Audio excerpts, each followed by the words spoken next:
What is up, everybody? Welcome into another episode of Tide Talk Live. Stacey Blackwood, joined by Jake Thomas, as always. Jake, how you doing today, buddy? Man, I'm doing good. We've been in this cold stretch here in town or here in Alabama here lately. So I ain't done nothing today besides play NCAA 13 all day. So it's a great Sounds day to do sounds like a good day. Sounds like a good it. day. Yeah.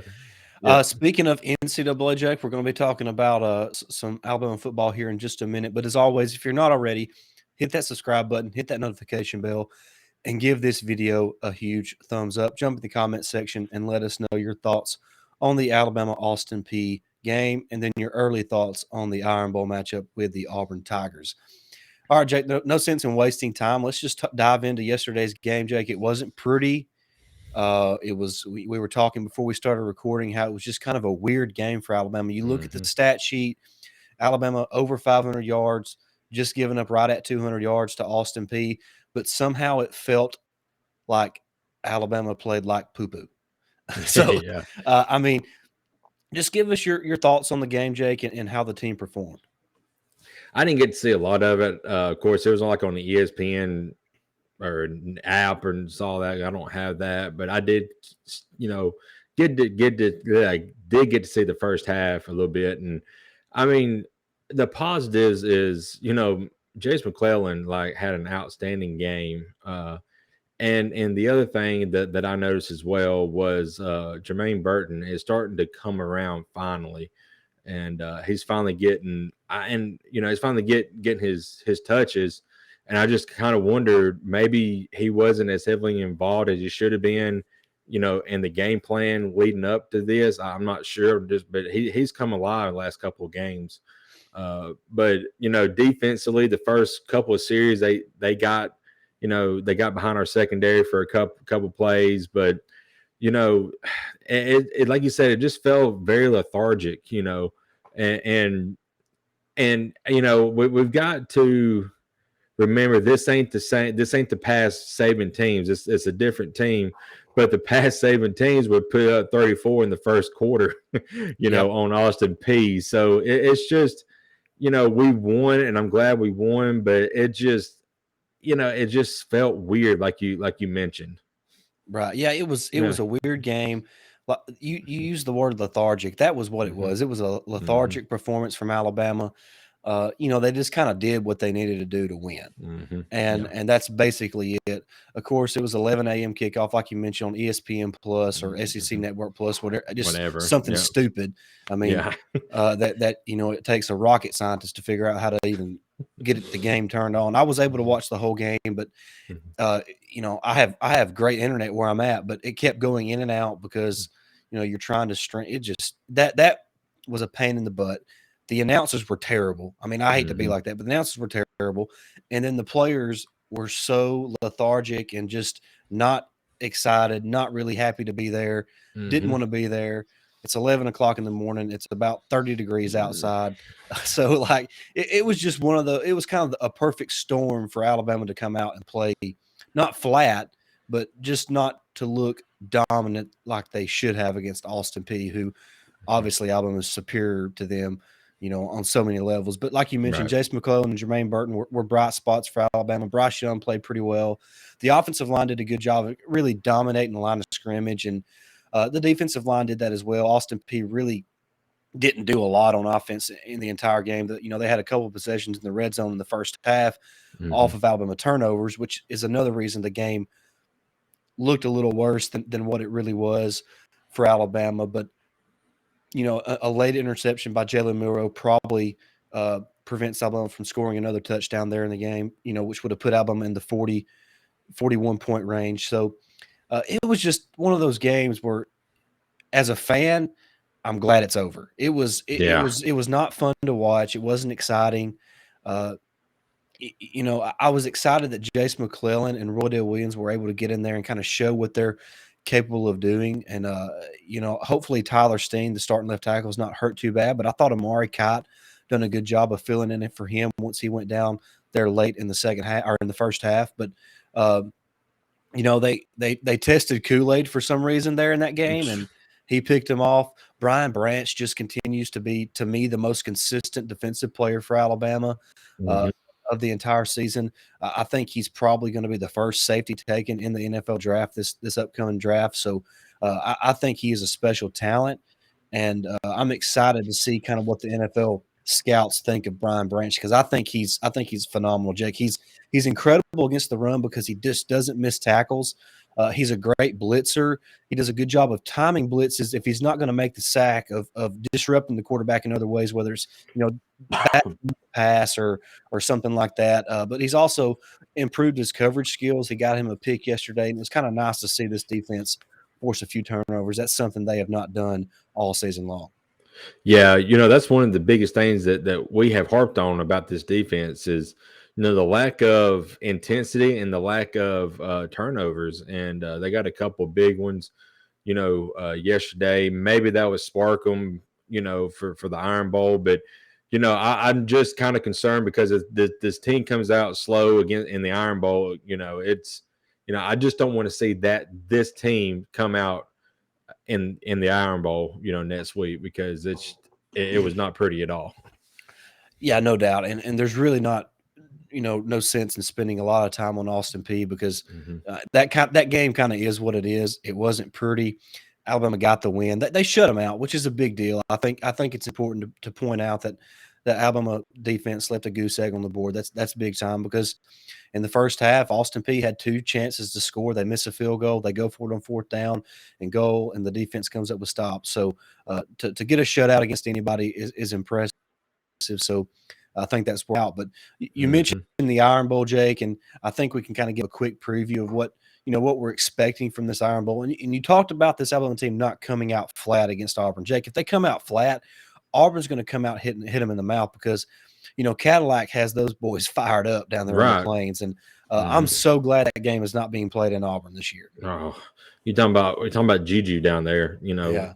It could get ugly real quick if it was at Auburn. Now being at home, it's going to be a different story.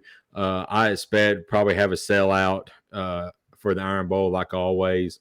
But like you mentioned, Cadillac has energized that program down there. I mean, just 4 weeks ago or 3 or 4 weeks ago when Harsin got fired, those guys have already just been defeated. I mean, they had no care whatsoever. They was playing very flat, not really caring. Cadillac come in, gave them some energy, and I mean they've had some impressive wins and have played everybody, better, and they've gotten a lot better. And one thing that they've used, or he has done that Harsin, I just never understood why he didn't, but he's using those running backs like, Tank Bisbee is your offense.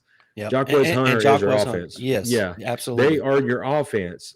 Robbie Ashford is not that great of a passer, so you've got to run your offense through those two freaking amazing running backs, and that's what he's doing.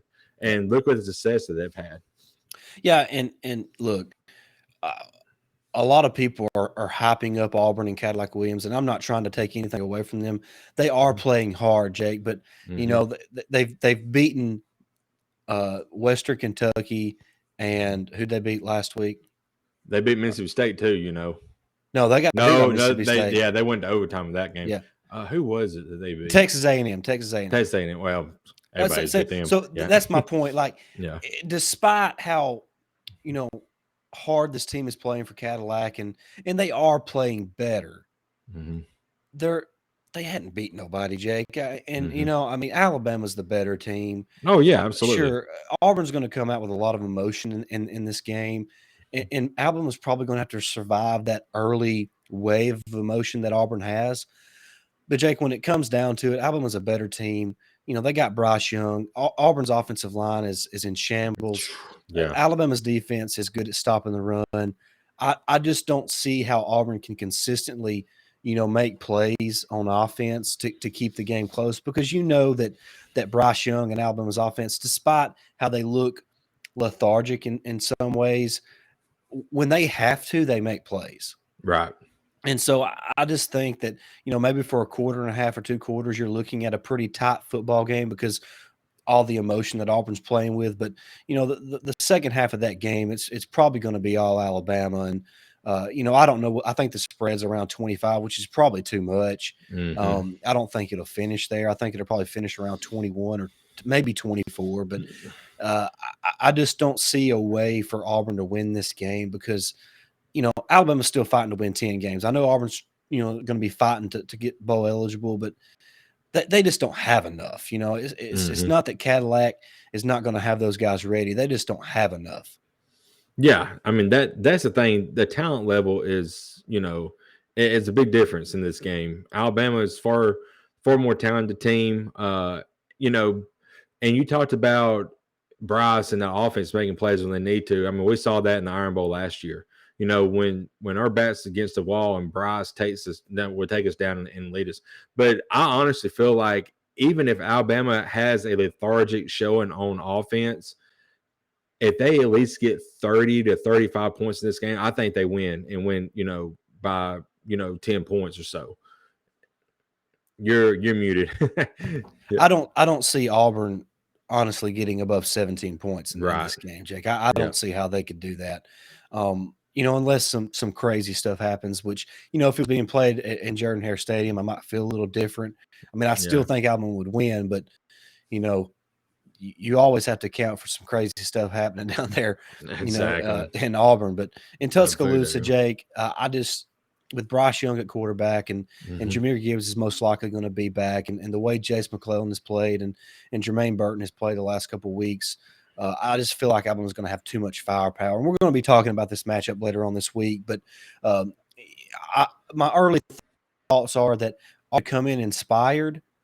Alabama's going to just kind of have to weather that early storm from Auburn Hmm. and just make it to the second quarter without some crazy stuff happening, and then just take care of business the rest of the way. And I think Yep. Alabama's going to do that to finish 10-2 on the regular season, Jake. Where Tennessee's having their best year in forever, and they're probably going to finish 10-2, and we're having our worst season in 15 years, and we're going to finish 10-2. They're going to be super excited, and us Alabama fans are going to be down in the dumps. That just kind of tells Yeah. you the difference in programs in their status right now. But speaking of Tennessee, how about that drumming they took from South Carolina? Yeah, let's since we got a few minutes, let's look around the SEC. You know, freaking Tennessee, I mean, just got absolutely demolished by a South Carolina team who's had their ups and downs this year. I mean, they laid an egg against Daggum, Missouri just a few weeks ago, Yeah. and then they come out and just absolutely dominated on both sides of the ball. And Spencer Rattler, I didn't really think was up to the task of beating an SEC top defense. But my gosh, Well, he had, Tennessee ain't no yeah. SEC defense. Well, that's that. Yeah, yeah, we saw that last night. 63 points, golly. And another interesting thing about the game for Tennessee this week is you got Vandy. It's a rivalry game. Vandy absolutely demolished. I mean, the score might have been close, but if you watch, any of that game, it seemed like Vandy just went up and down the field on Florida, and they're fighting to be bowl eligible. So Vandy's going to come up fired in that game too. So that could get interesting. Yeah. Hey, what is the status of Hooker? Have you heard? I hadn't heard.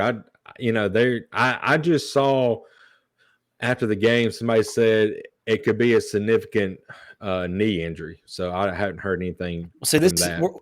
we're recording this on Sunday afternoon, so I have not heard anything Mm-hmm. on Hendon Hooker's status, but that's obviously going to be a big deal. I mean, Mm-hmm. Joe Milton's obviously a capable quarterback, but uh, anytime you lose your starting quarterback, I don't care how good your backup is, the chemistry on your team is then disrupted.